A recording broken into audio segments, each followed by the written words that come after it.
assalamu alaikum bandiraɓe heeɗiyankoɓe ko fati ganda hono mbiɗen ƴella TV eɗen gonɗo ɗo hande e Podor do Douayrou Wurayagu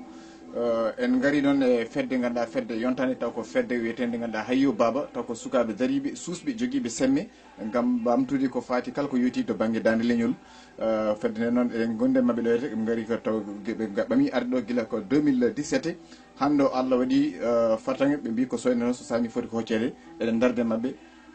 ma en calmodiri e mabɓe ma en kujodiri e mabɓe ko fati ganduɗa kamɓene ballal mabɓe e darde mabɓe e faade e dan leñol faade e Baba Baydy Malo ma en dokku noon konngol hono musidɗo o tedduɗo ko haala e dow inde fedde nde o wiyete Bocar Kane gummiɗo ha toon to leydi France comme ummade e ɗeɗon koyɗe to ko fati kala ko yewti to ɓamtare ko fati e dan leñol Bocar Kane min mbima bisimilla maɗa calminadema faade rendo ngo e ko holko saabi mbiɗen Hayyo Baba rentiɗo yete e dow inde festival les Blues du Fleuve baɗɗo 2021 2017 faade hande kala festival bannoɗo Hayyo Baba yo adda ballal mum faade e Baba Malo Hayyo Baba noon ko fedde mo ganduɗa ko fedde international woni nokku foti jaaɗa ma taw toon Mamadou Hayyo Baba festival garɗo foof ɓe gadda ballal mabɓe e faade e Baba denda won hewɓe arde kono kadi wona kamɓe foof keɓata arde kono hitande foof kam ma wooda arɓe ɗo eyyi garɗo emo ara e foof ndendi hen miijoji eyyi Hayyo Baba ko fedde daride yidde wallude e Baba Malo eyyi e dendagal e pelle goɗɗe foof kadi guila Hayyo Baba fuɗɗi watti wadde ko won hewɓe ni mataw en joguino ɗiɗo miijoji wawde wadde ɗum mataw noon koye waɗi yaltata koye Hayyo Baba fuɗɗata ɗumen nde woɓɓe mbawa ñimbude ko Hayyo Baba waɗata ko eyyi ɗum ɗo ɗum hande amin gonɗo panda balɗe tati ko ɗo min gonata ɗo e Podor e dendagal Mamadou Hayyo Baba foof way garɗo waɗa e foof ko nan ɗo par ce que ɗo haqqille mum woni ɗo woni kadi bandiraɓe arɓe ɓe foof ɓe beltanama kadi ɓe jarama kadi par ce que woppude haaju mum kadi ara woda ɗo balɗe tati ko yidde waɗi ɗum e wonde ɗo e wonɓe Hayyo Baba ɓe kamɓe ko yidde tigui waɗi ɓe haaɓe tiiɗi hen eyyi kadi neɗɗo kala ko wonɗo e dow gonga sa yi woyi ari arti andu ko gonga yidde tigui rigui woni ɗon eyyi minen noon min gona haali ko fewi ko tan woɓɓe ka merci beaucoup on jarama ɗon meɗen faade ko fate Hayyo Baba heewi pelle cosaɗe mbaɗani ballal walla jogade miijo hono ngo miijo ngo joguiɗo ngo hamin jiiɗi ko ɓe mbi noon yande hawre tellade saabu min keeɓi Hayyo Baba waɗino ɗo golle tidde ko fati ganduɗa to banggue garal mum e festival o e balle muɗum ko fate festival o holgon miijo balliɗon Baba Malo ko fate festival o e ko kadi ha pelɗe mbawi jogade e ñembude ko fo yoyti to banggue ummade bandiraɓe men mbitem ko Oulimata Gaye jeeyam koto Thiangay salmidi noon e indi Hayyo Baba foof ha tengte gardiɗi men o hono Abdoulaye Mal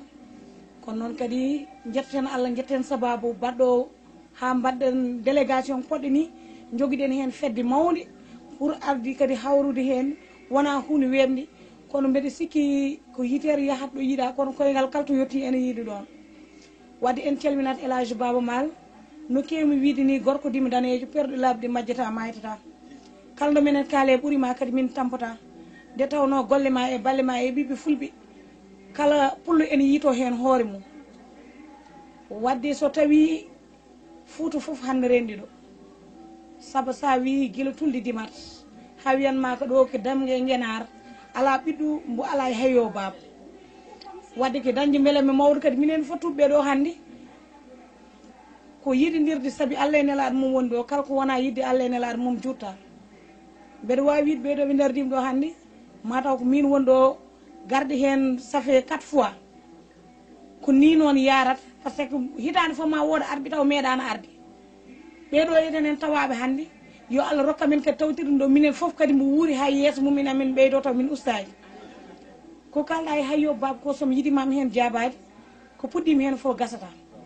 nde tawno Hayyo Baba ko fedde nde ganduɗa dariɓe pour wallude fuutankagal saabu sa wi fuutankagal tan sa wi fuutanke tan ko Baba Malo erdinɗa saabu ko kanko yolti hujjaji men e nder leƴƴi fulɓe mbeɗa wawi wiide monde entier so tawi fulɓe gandama ko à cause de Baba Malo wadde somin kaale nden fedde min ñagoto Allah kay ko hono amen ɓe ndeɓe mbawata wadde nomen mbaɗi ni saabu hande Baaba Maal weli ko wallude Baaba Maal ko tampuɗo Baaba Maal ko neɗɗo mo ganduɗa ko leñol foof o erdi wadde nomen mbaɗat ni minen ñagono bandiraɓe hona men mbaɗata honda noon mbawa wallidembo saabu noon wulago jamma woppittake e goto ɗum waɗi min gari jagganorde élage Baaba Maal komin jogui e doola men hewde e famdude amen balliramo ɗum saabi Allah e nelaɗo mum nde tawno ko kanko woni jaalal leñol ɗum so yimɓe foof gari notimi élage Baaba Maal so goto fof duñi jungge jaybo yaltini hunima wadde wasata ko timmani saabu aɗa andi Faabourou wino ene wadde ndawyal noon hooligo doole muɗum Faabourou noon hooligo bandiraɓe mum saabu so Faabourou wotoro hoyi tan ko poyat fof koye wadde so élage waɗi programme poɗɗi ni so woodi ko manque hen ko fuutankoɓe fof kersi wadde minenne min jogui miijo mo ganduɗa arde min jagganoram ha haydara manquata ha haydara wonta ko gandanɗa hoorema so woodi ko soyna e élage taw timmata komin gaddata koko seeɗa kono amen ñaago bandiraɓe amen heɗotoɓe amen ɓe nde ɓe mbaɗatno fedde hayyo Baba waɗat ni e gaddugol élage Ablaye Maal ko neɗɗo timmuɗo neɗɗo tedduɗo omo rendini ko mettimo e ko muñimo foof omo erdi fedde nde saabu noon erdade yimɓe sappo weeɓani de saka erdade plus de 200 personnes wadde Seydi Maal amin beltanoma ha no fewi so ari ha heeɓi ɗo tan junggo makko nen nder kuma wa hayyo Baba salamu aleykum kani Ñalel TV on calmina on fof on juura on ñaagui afno dande no ko hi ha laaɓi ceer donc artan directement e question kalɗa o winde ko jiɗɗo waɗ adhéré nadde hayyo Baba no waɗata ko hayyo Baba noddigui aduna foof par ce que mbi hayyo Baba tan mi sikki ko monde foof wiya hayyo Baba guila tuubkoɓe hay safalɓe hay partout dans le monde donc so mbi hayyo Baba donc hay goto min kenan caggal aduna foof min noddi no mbatta adhéré naata e hayyo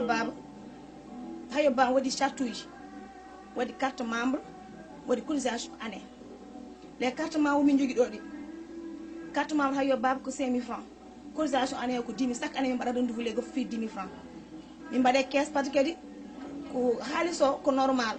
par ce que yimɓe mbawa yatta sak yata meeho so tawi minen jogo fit arɗo min pawo bane hakkude galle wonko taki ɗum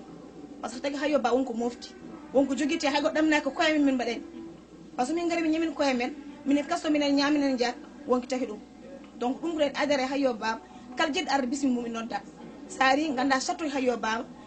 yiɗi ko añi ko ala ko fende woni sana dusɗo Baba Maal par ce que kanko waɗi kala ko Baba Maal wadde waɗi foof heddiki enen hande Fuutankagal partout dans le monde en dus élage Baba Maal won dus jom wallude ɗum duusen ballen ɗum par ce que jomum ko o wi kan koko tampuɗo enen mbawi heɓɓetani ballemo wallude nde ɗon ko posuji amen wallatamo par ce que poos wallata neɗɗo hande aduna kala darɗa ko jawdi kala darɗa ko haalis donc ɗum mbaɗen dusde ballemo joganɗen koye men Baba Maal sohli hunde enen taw enen daari ɓe mballa ɗum par ce que Baba Maal ko ɗaminaɗo ko cohlaɗo ko ballowo enen ballen duusen balliren no wollirata niyete ɗum woni fanare hayyo Baba on calminama kadi on beltanama no fewi minen ɓiɓɓe fulɓe dariɓe ɗo daraniɓe hayyo Baba min ko narmi hayyo Baba ko ɓooyi kono mi hewani hen jippade kono ɓiɓɓe fulɓe aɓe daari darde wonde fayida kala nen armi kalami ko wonɓe caggal ɓe ne mbaɗi fayida saabu kal ardade ne tiiɗi ko ardiɓeɓe woni probléme pulago hande ne saɗi Baba Maal ɗo rewi ɗo wona neɗɗo fof wawi rewde ɗo ha dara ɗo dari ɗo ɗum noon ko neɗɗo fof wawi andu ɗum min mi rewi ɗum ko ardi ɗo rendo ko mi yi fulɓe hewɓe renduɓe kono wonde haɓɓere wotere comme no hayyo Baba mi yiyani min mi haala ɗum noon mi tengtini ɗum ha fulɓe ganda ɗum ne saɗi mo anda hoɗo amadi mi andi ɓiɓe fulɓe on beltanama no fewi debbo e gorko suka e mawɗo yo Allah waɗe men jaam enen foof waɗan Baba Maal oɗo ɓiɗe fulɓe jaam